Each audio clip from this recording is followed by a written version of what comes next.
What up, guys? Welcome back to the channel. It's your boy Ash, AOB. As you can see on the table here, we're going to be going over the Sakura D6 Sport from 3 Racing. We grabbed this one here from Amazing RC. They have a special going on right now. 209 Canadian dollars. They're located in Mississauga, Ontario. So Google them up, check them out. Go get yourself one of these bad boys. We have the D6 Sport. This is not going to be an unboxing video. I will be breaking down the stuff that I went through while I was building this and all the modifications and tweaks and stuff that I've done to it while building it and where we are right now. So before we go any further, let's go ahead and jump into the intro and then let's get into this video. Don't forget, like and subscribe and smash that bell notification.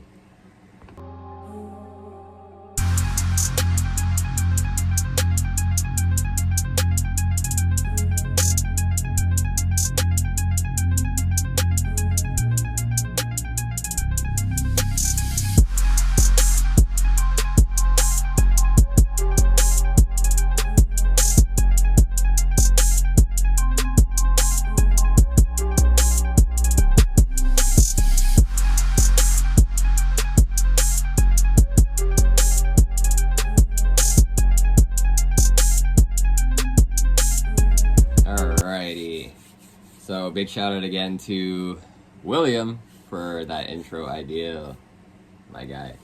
Alright, so like I was saying, we got this 3 Racing Sakura D6 Sport. We've already finished a build on this as well, so you guys, the car is sitting right behind the box. Like I was saying, we did pick this up from Amazing RC. They are having a special on them right now. You can get this chassis right here that you see exact right here for $209 Canadian. So definitely go and check them out. They're located in Mississauga, Ontario. So, this build wasn't horrible. Wasn't too bad. There's a part in this when you're building it. If you don't have a drill, your hands are gonna hate you for sure, because it is really hard to get the link into where you need to get it into. I'll show you guys what I'm talking about in a minute there. But yeah, that was one of the main issues I ran into, but I also had a drill, so it was okay. Other than that, like I said, this is not going to be an unboxing video, so I'm not pulling all the parts out and all that stuff. Like I said, the car's already built. It is sitting behind the box. If you do want to check out an unboxing video, Dreddy AOB did an unboxing video. It will be posted on this same channel as well, AOB RC. So check that out. That is more of an in-depth of what you get in the box, stuff like that. As well as check out Nezo Bad Shop, his unboxing video. It's extremely in-depth. I really enjoyed watching that video. It was really good. Also, I want to say that a lot of these tips and tricks and stuff that I've done to this car came from 3 main YouTubers. One being Ideal Auto Factory. He had amazing videos on the D6 and some of the things that he's done to his, as well as Roadside RC. Big shout out to him as well. He also had some crazy stuff that he did to his D6. And of course, Nezo, my buddy, Nezo Bad Shop. He's done some crazy things to his. There's some things I've seen, like even in person when I'm at the track, and his D6 performs incredibly. Like, it's just amazing. So yeah, without further ado, let's jump right into showing you guys what I've done with this car. So let's get this box out the way. There she is in her glory. So as you can see, we've already completed the build. It's running the same body that we had on the RDS. We've got a ride height and all that stuff squared away. Alright. Oh man, she looks so good on camera. Woo! Let's get a good, bring her up here, get a nice shot for you guys there. Yeah, she looks great. Alright, so you can see we're running the MST scaleistic rims, so they have a little bit of a smaller circle inside here. So it worked really well for this chassis because of this, the stud coming out being a lot smaller than normal. So that worked out pretty well. These are the same wheels we were also running on the RDS. So that's that. Other than that, let's just take the top off because you already know about the body. And Actually, I'll show you a little bit more about the body here.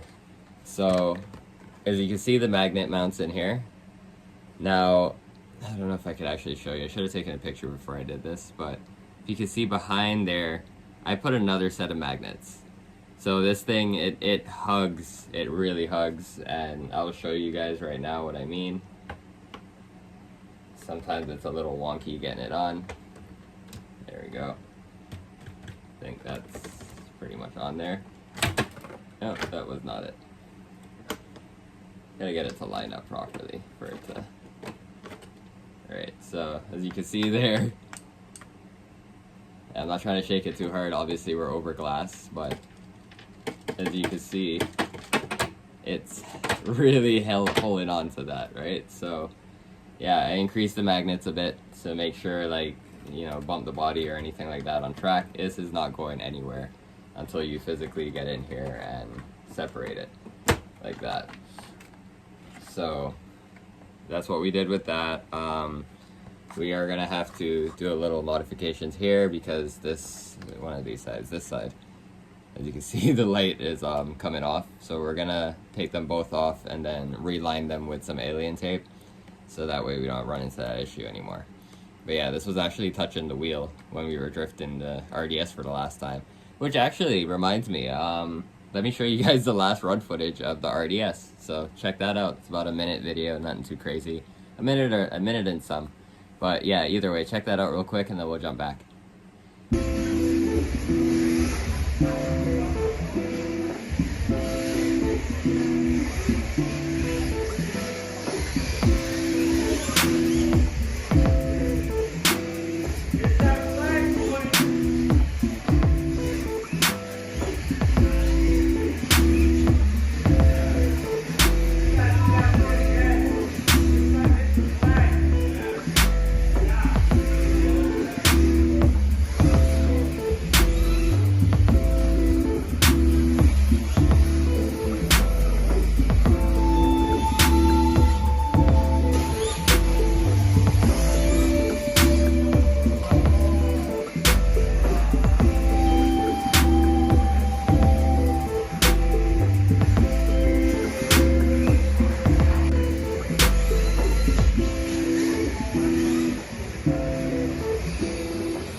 So you guys got to see the RDS run its last run at Strictly Sideways.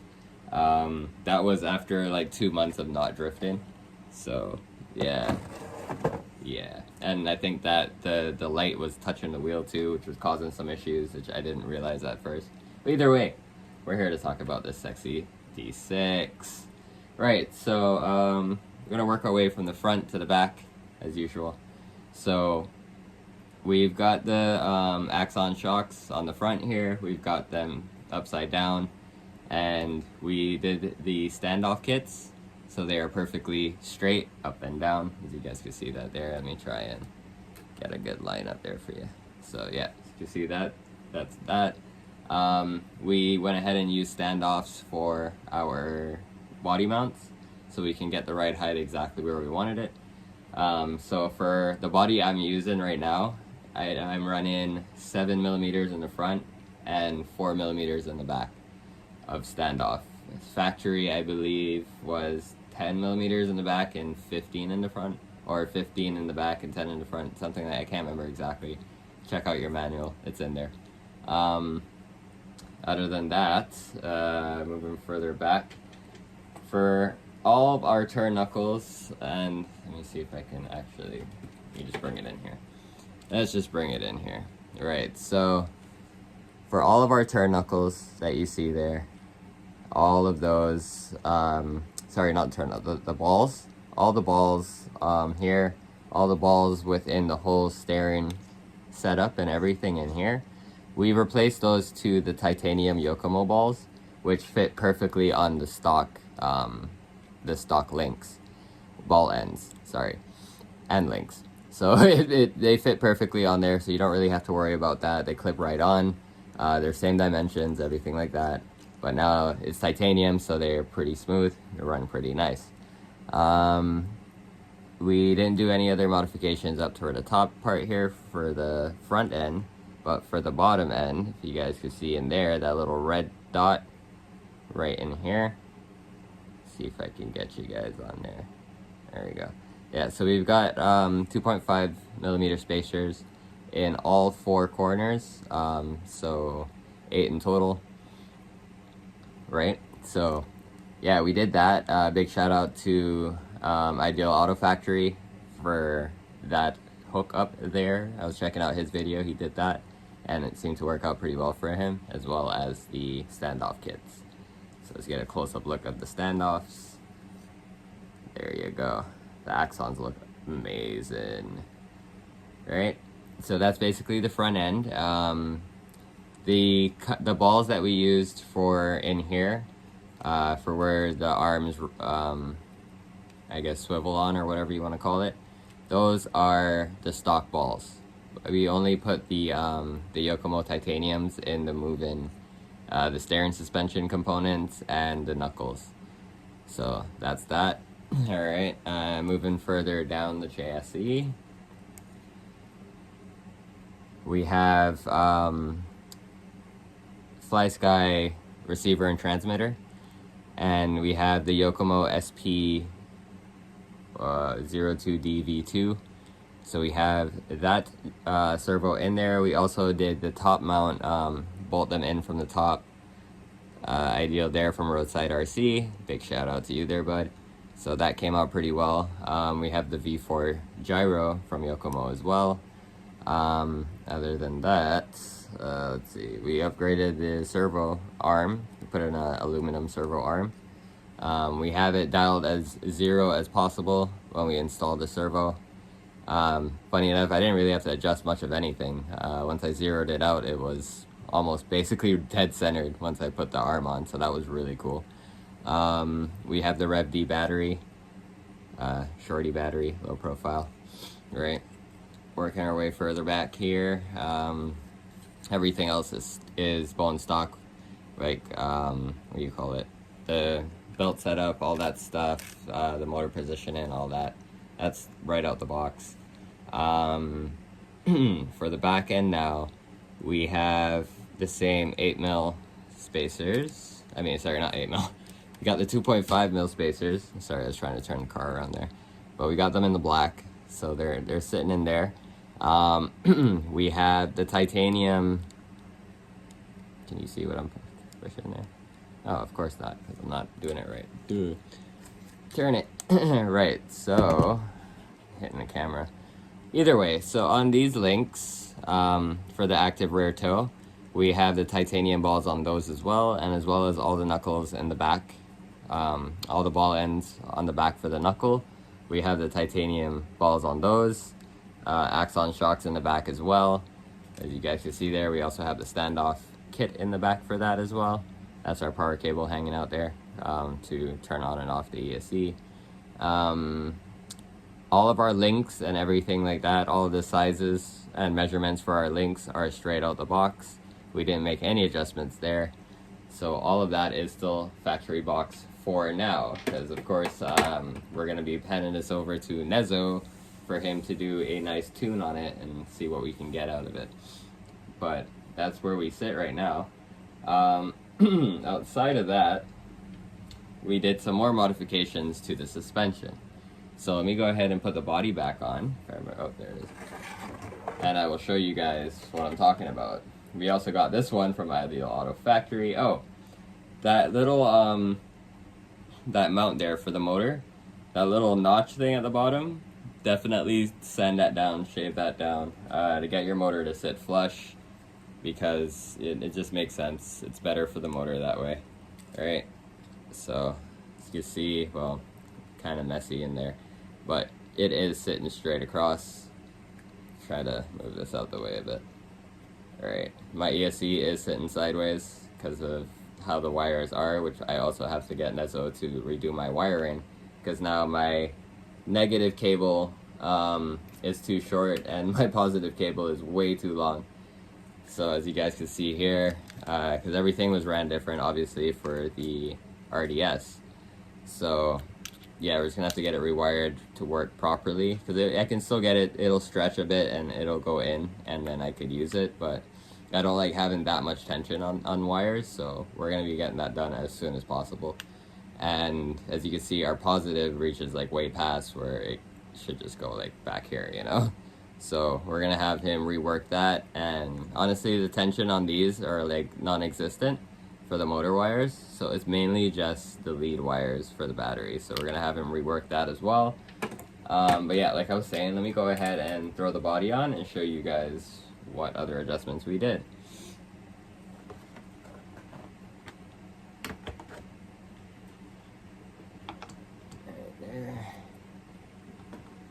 Alright, so as you can see here, that is basically full. Hold on. Let me check and make sure his body's on properly, because it's not doing what I need it to do. Of course not. There we go.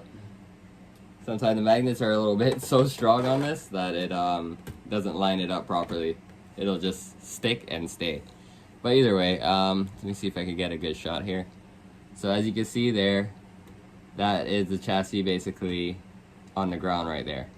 Alright, so if you pull up on this wheel, as you can see, it's not going anywhere. Alright, that is the max travel for that. Let me show you guys on the other side as well.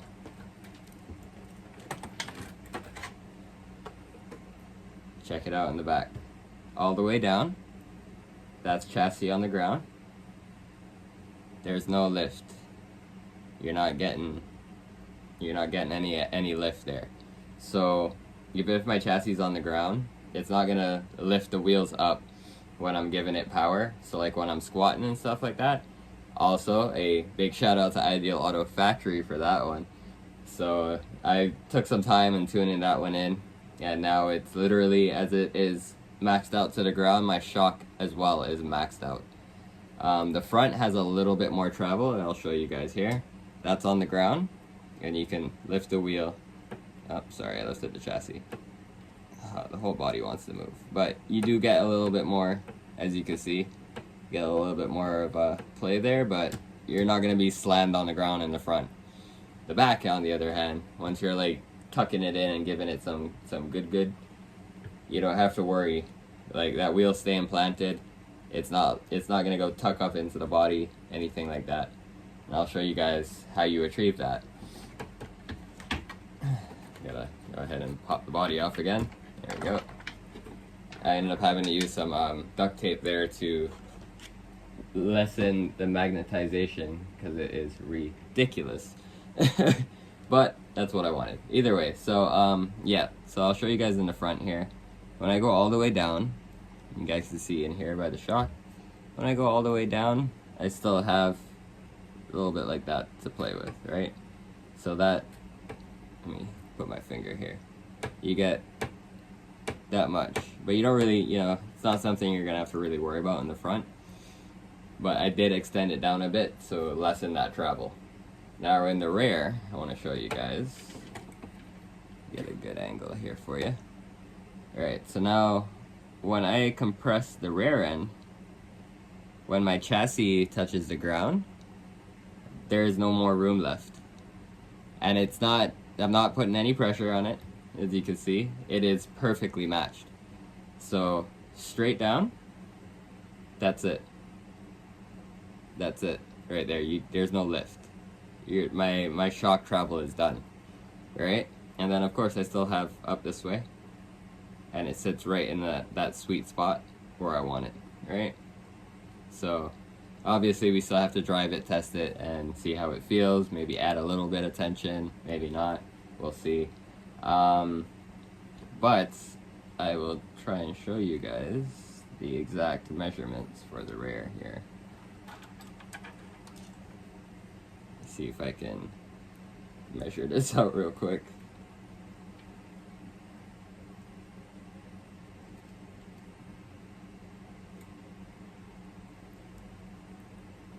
This is one of the Yokomo links that comes in the titanium kit, just so you know. That's about there. And that is about, yeah, okay, so you're looking at about 19 millimeters. That's the entire thing. So what I mean by that is from the top here, from the very end of that link to the very other end of that link. You're looking at 19 millimeters to get that same exact flow.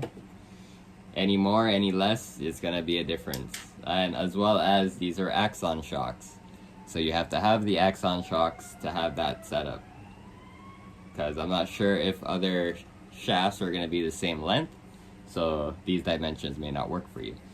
But that's the dimensions right there for getting that kind of shock travel. So as soon as your chassis just touches the ground, your shock travel is also over.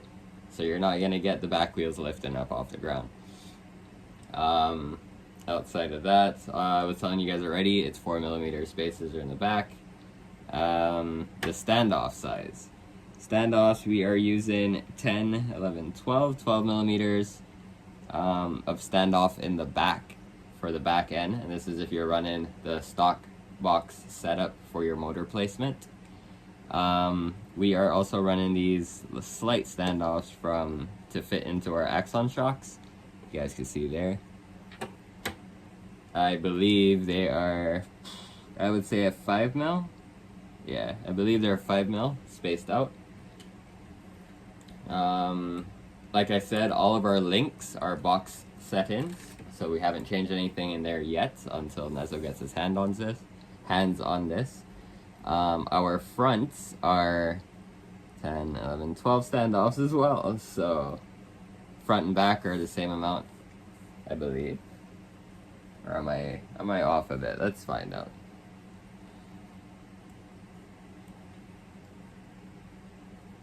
Let us find out right now.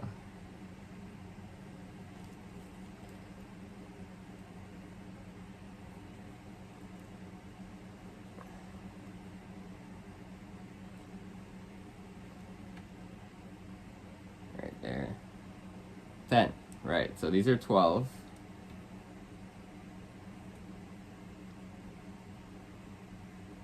Okay, so I was wrong. Let's recap this. So we've got 12 millimeter standoffs for the front shocks, and we have 17 millimeter standoffs for the rear shocks. That's where everything went wrong there, right? So I misjudged the size of the back ones.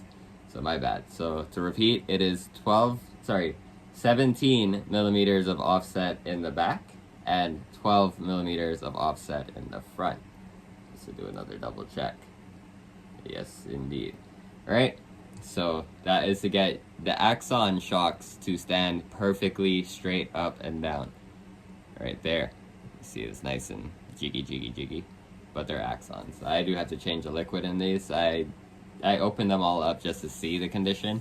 The front ones are pretty good, not too bad. The back ones are getting quite dark. You can't see the thing in the bottom anymore, so we're gonna be servicing those off camera. Obviously nothing too crazy. You guys seen those that many times.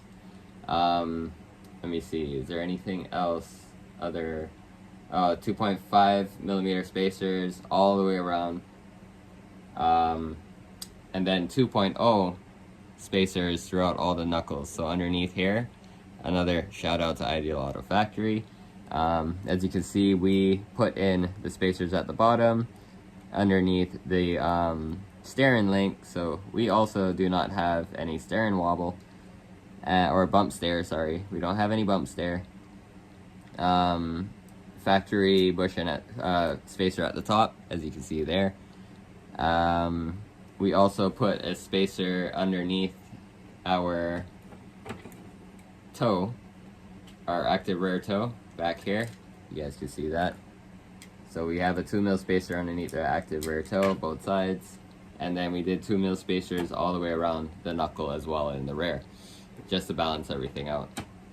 So We have full stare, left, right, no issues, nothing's binding, nothing's touching. All of that is good. These turnbuckles up here, get a drill. That's all I can say, get a drill. Because, oh my Jesus, was that hard to go in. As well as some of these links. Building some of these links was a pain without the drill. Other than that, very, very, very good build. Easy to understand the instructions, stuff like that. Didn't really have much of an issue there. Yeah, there's not much else to say. I do have to go and test it and see how she performs. But those are the settings we have going on right now. It's so nice. Like, I just like to see that back wheel just, tuck in just ever so slightly every now and again, whenever you sink the shocks down, it just active rear toe activates. It's pretty good. I like that. As you can see, I'm not running the calipers. Not the calipers. Yeah, the calipers. I'm not running the calipers. I am running the rotors because they look amazing. But I decided against running the calipers. Basically, like what Roadside RC was saying, they do touch. They rub a bit. And I'm sure if you fight with them long enough, you can get them to the sweet spot where they don't touch at all. I ain't got that kind of patience. And I just took them off. And I was like, honestly, it is what it is. I do plan on getting another body. We're not going to be running the Nissan body forever. I do plan on getting a new body for this chassis and getting it all set up again. But once I do that, saying that to say this, I do plan on getting the calipers sanded down or adjusted, and I will let you guys know what I do to get them to free spin as smooth as possible and color to whatever I decide color scheme I'm going with the new body, which I'm not going to tell you. You guys are going to have to watch the video when it comes. So, yeah, that's it. That's all I got for you guys. Let me run through the electronics. Sorry. So, like I was saying earlier, we have the FlySky receiver transmitter combo, which is this bad boy right here. Boom, boom, boom. I can't remember the exact name for this one. It's the one that Roadside RC was testing out on his vehicle as well, I believe. So, yeah, really good transmitter, no issues there. Yokomo SP02D V2 Yokomo servo. We have the Yokomo gyro, the V4. We are running the Rev D shorty batteries.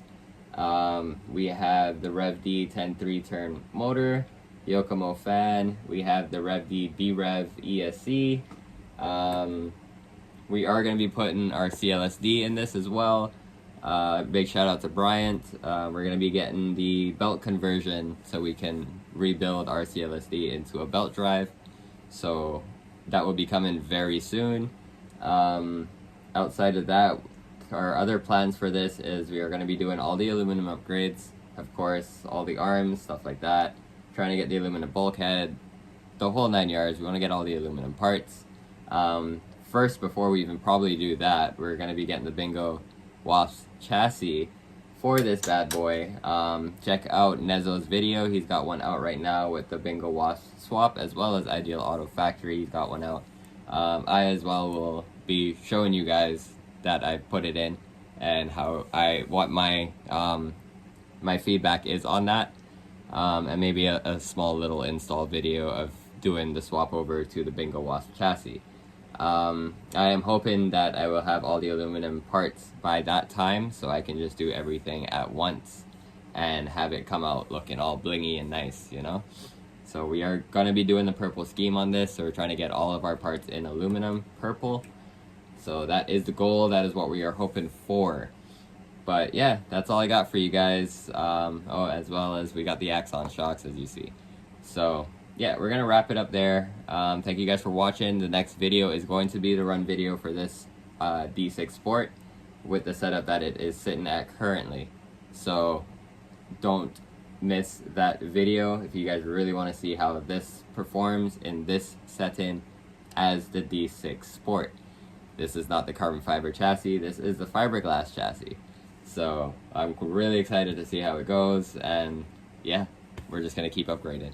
So enjoy the outro. I'm out of here. Peace.